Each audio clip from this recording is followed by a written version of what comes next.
मित्रांनो नमस्कार, मी आहे अतुल नगरकर आणि आजच्या या व्हिडिओमध्ये मी तुम्हा सर्वांचं मनापासून स्वागत करतो. मित्रांनो, डिसेंबर 2013मध्ये जो महाराष्ट्र सेट परीक्षा पेपर 1 त्यातील सेट नंबर सेट ए जो झाला होता आणि पेपर नंबर 1मध्ये युनिट नंबर 2 जे आहे रिसर्च ॲप्टिट्यूड, त्या रिसर्च ॲप्टिट्यूडमधील 6 प्रश्नांची चर्चा आज आपण या व्हिडिओमध्ये करणार आहोत. तर चला सुरू करूयात. प्रश्न बघा. प्रश्न आहे, गुणात्मक संशोधनातील नमुना निवड ही संख्यात्मक संशोधनातील नमुना निवडीच्या टिंबटिंब या प्रकारासारखी असते. Sampling in qualitative research is similar to dash dash sampling in quantitative research. आणि इथं उत्तर आहे पर्पजिव्ह सॅम्पलिंग. म्हणजेच काय? Sampling in qualitative research is similar to purposive sampling in quantitative research. म्हणजेच काय तर क्वांटिटेटिव्ह रिसर्चमध्ये समजा पर्पजिव्ह सॅम्पलिंग तुम्ही वापरत असाल तर हीच पद्धती क्वालिटेटिव्ह रिसर्चमध्ये सॅम्पलिंगसाठी वापरली जाते, असा या प्रश्नाचा अर्थ आहे. मग आपलं उत्तर जर डी आहे तर सिम्पल रँडम, सिस्टमॅटिक आणि कोटा रँडम सॅम्पलिंग. आता रँडम सॅम्पलिंगमध्ये ज्ञादर्शाच्या प्रत्येक पॉप्युलेशन जे असतं त्यातील ज्ञादर्श निवडीच्या वेळी प्रत्येक घटकाला निवडण्याची संधी मिळते, ते असतं रँडम सॅम्पलिंग आणि मराठीमध्ये त्याला यादृच्छिक नमुना निवड असं म्हणतात.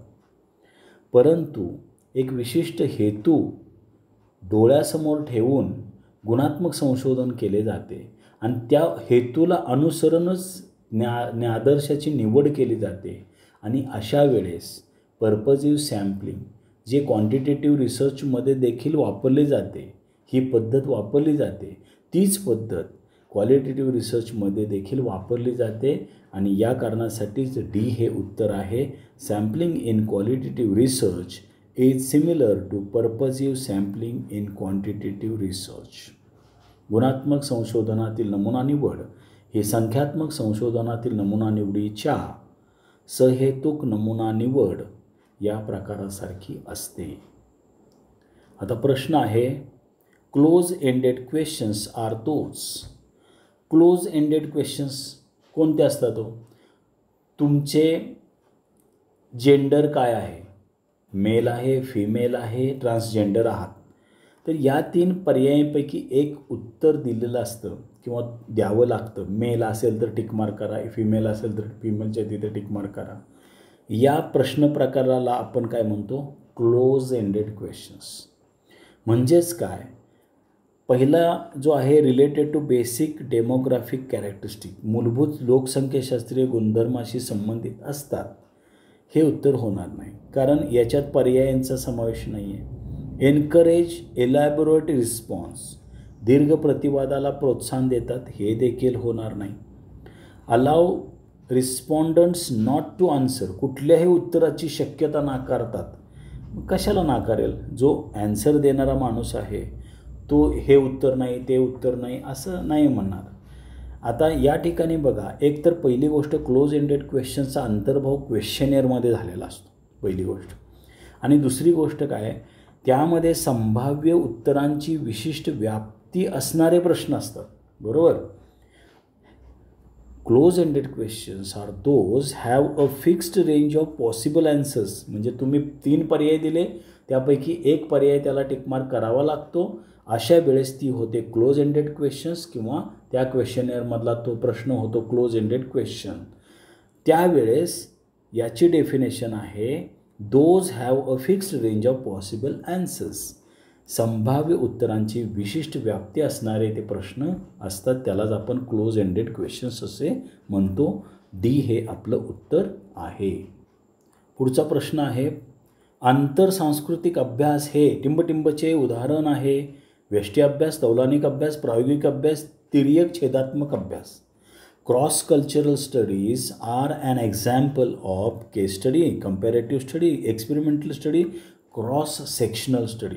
यामध्ये केस स्टडी होणार नाही आणि एक्सपेरिमेंटल स्टडी देखील दुरून दुरून होणार नाही. आता राहिला प्रश्न कंपॅरेटिव्ह स्टडी आणि क्रॉस सेक्शनल स्टडी. तर cross cultural studies are an example असं विचारलेलं आहे. क्रॉस कल्चरल स्टडीजमध्ये कंपॅरेटिव्ह स्टडी असतो, हे आपल्याला लक्षात ठेवायला लागेल. म्हणून बी हे आपलं उत्तर आहे. म्हणजे काय, दोन कल्चरचा ज्यावेळेस अभ्यास केला जातो त्यावेळेस तो कंपॅरेटिव्ह स्टडी असतो. हे झालं क्रॉस कल्चरल स्टडीज. मग तुम्ही म्हणाल क्रॉस सेक्शनल स्टडी काय आहे? तर एका विशिष्ट कालावधीत डेटा गोळा करून विश्लेषण करण्याची संशोधन पद्धती म्हणजे क्रॉस सेक्शनल स्टडी. उदाहरणार्थ, एका विशिष्ट समाजातील आरोग्यविषयक स्थितीचा अभ्यास करण्यासाठी या पद्धतीचा वापर केला जाऊ शकतो. क्रॉस सेक्शनल म्हणजे इथं विशिष्ट समाज आहे. क्रॉस कल्चरमध्ये दोन समाज होते, त्याचा कंपॅरेटिव्ह स्टडी होता. बरोबर, दोन संस्कृती होत्या, दोन कल्चर होते. बरोबर, त्याचा आपण काय करतो, स्टडी करतो, कंपॅरेटिव्ह स्टडी करतो. परंतु इथं विशिष्ट समाज आहे, म्हणजे एकच समाज आहे, त्याच्या एखाद्या घटकावर, उदाहरणार्थ आपण आरोग्यविषयक स्थितीचा अभ्यास, अशा एखाद्या घटकावर अभ्यास केला जातो. या ठिकाणी क्रॉस सेक्शनल स्टडी होतो. तर या ठिकाणी cross culture studies are an example of comparative study. हे उत्तर असणार आहे, बी हे उत्तर असणार आहे. तो तौलनिक अभ्यास असणार आहे. संशोधन आराखडा म्हणजे what is a research design? सैद्धांतिक आधार नसलेले संशोधन करण्याचा मार्ग. A way of conducting research that is not grounded in theory. हे होणार नाही. आता रिसर्च डिझाईन मी थोडं जिथं आपलं योग्य उत्तर आहे तिथं मी तुम्हाला समजावून सांगतो. गुणात्मक आणि संख्यात्मक पद्धतीपैकी एका पद्धतीची निवड, एवढं संकुचित उत्तर तर नाहीच आहे. संशोधन फलिताचे सादरीकरण करण्याची पद्धत, हे देखील नाही आहे. संकलन व विश्लेषण यासाठी तयार केलेली चौकट माहिती, a framework for every stage of collection and analysis of data, that is research design. म्हणजेच काय की संकलन, माहितीचे संकलन म्हणजे संशोधनामधील माहितीचे संकलन आणि विश्लेषण करण्यासाठी तयार केलेली एक डिझाईन असते, ते म्हणजे रिसर्च डिझाईन. आणि हे डी हे उत्तर आपलं बरोबर आहे. D is our answer. प्रश्न पुढचा आहे. टिंबटिंब परिकल्पना ही विशिष्ट निरीक्षणांवर आधारित योजना असते. Dash dash hypothesis is a proposal based on a specific observation. Specific observation जे असतं ना ते इंडक्टिव्हमध्ये असतं. म्हणजेच काय, प्रवर्तनात्मक किंवा त्याला आपण काय म्हणतो, उद्गामी